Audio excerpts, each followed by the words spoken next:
Hello Libra, Sun, Moon, Rising, and Venus signs. Kamusta kayo? Sana po nasa mabuti kayong kalagayan. Welcome back po sa Star Tarot at kung bago kayo rito, welcome din po kayo. Please subscribe, like, share my videos, and leave me a comment kung nakaresonate kayo. Thank you. So, tingnan natin kung ano pa ang ganap dito for Libra. We have the High Priestess. Alright? So, si High Priestess, ano ito eh?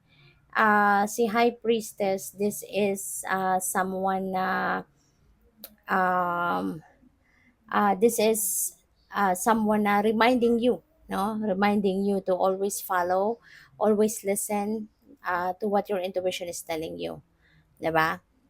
Kasi divine guidance yon, paalala niya sa iyo na divine guidance kung ano man ang nandiyan sa ano mo, sa kung ano man ang nandiyan sa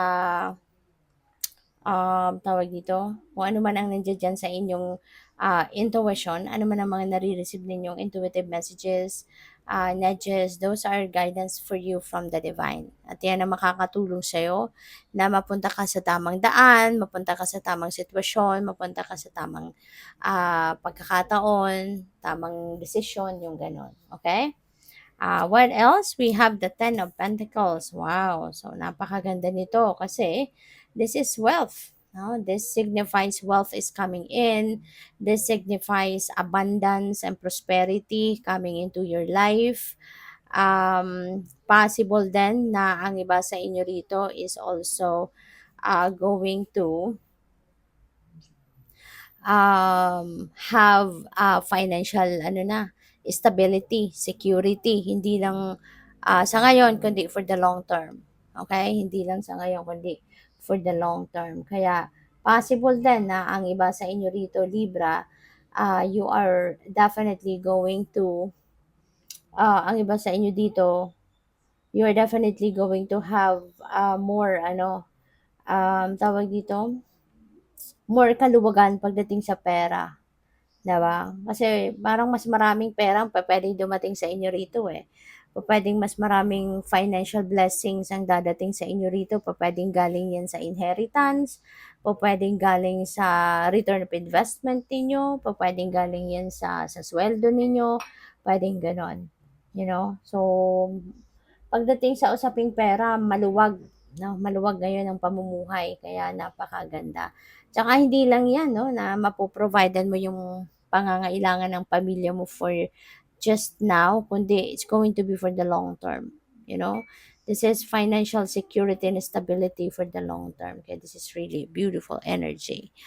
We have the Knight of Swords. Change is coming. Okay? Maraming pagbabago ang mangyayari.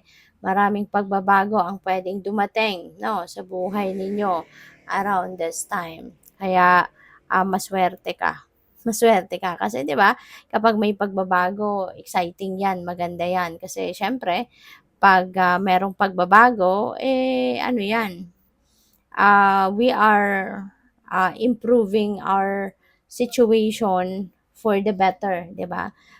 Moving forward tayo kapag parang pag meron tayong binabago, moving forward, hindi natin binabago ang sitwasyon natin na paurong, na pabalik, 'di ba? Laging pa-forward. Kaya this is really beautiful. Um, and also, maaari na merong mga travel na gagawin kayo. O pwedeng yung mga pagbabago yan could be related also to travel, no? Or it may require you to travel a lot. So, by the way, maraming salamat no for subscribing, and if you haven't subscribed yet, subscribe na kayo.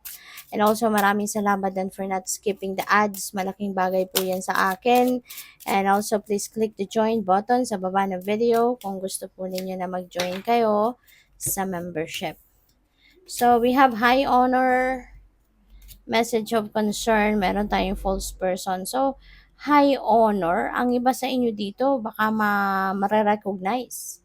You will be awarded, rewarded with money for the job well done, yung ganon. So, pwedeng related ito sa inyong career, sa inyong trabaho, no? Mapopromote na kayo ngayon. maaaring ma-appreciate na kayo ngayon ng mga manager mo, ng higher ups mo. You will be more appreciated na sa ngayon because of the job well done na ginawa ninyo.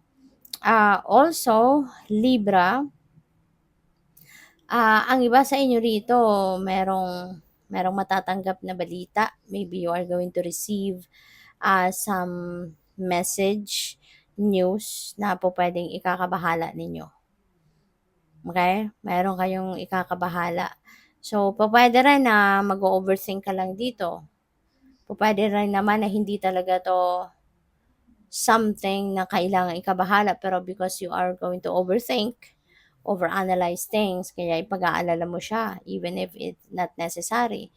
Or pwede rin naman talaga for some of you, baka meron nga talagang kailangan na ipag-alala. 'Di ba? So, pwedeng may ganon. False person, mag-iingat kayo rito sa false person na to.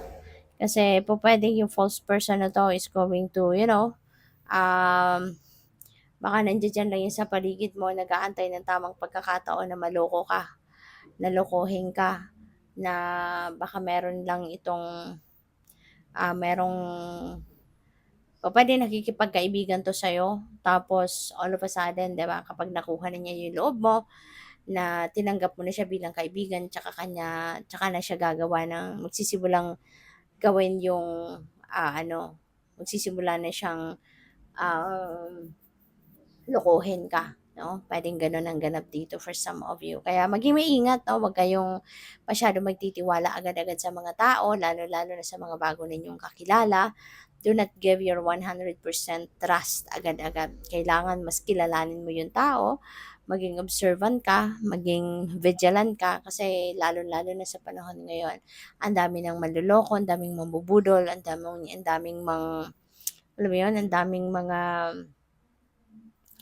daming mga pabudol na mga tao dito, no?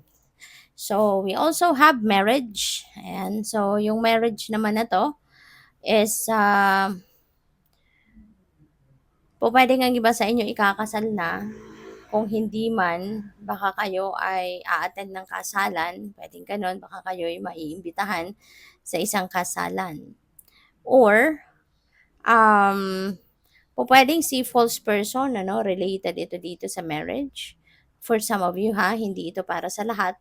Kaya lagi kong pinapaalala sa inyo na lahat ng mga readings natin dito is a reading for the collective. Reading for the collective. Kaya may mga mensahe dito na magre-resonate sa inyo, merong hindi.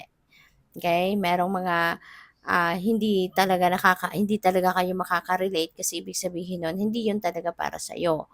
So, yun. But for some of you, maaaring yung false person na to could be this person na baka, alam mo yun, baka whirlwind romance ito, baka ang iba sa inyo may ganyan. So, sana mas makilalanin mo pa yung person mo. Kasi baka mamaya, this is a false person. Baka merong sadya lang ito sa'yo. 'Di ba? Baka meron lang siyang gustong kunin sa'yo. 'Di ba? To the extent na, 'di ba, aabot sa kasalan, pero yung pala may hidden agenda lang, yung gano'n. So, yun, kailangan talaga kilalanin natin yung tao, okay, before we give them trust, okay? So, good luck sa'yo. Thank you for watching. Love and light. Namaste.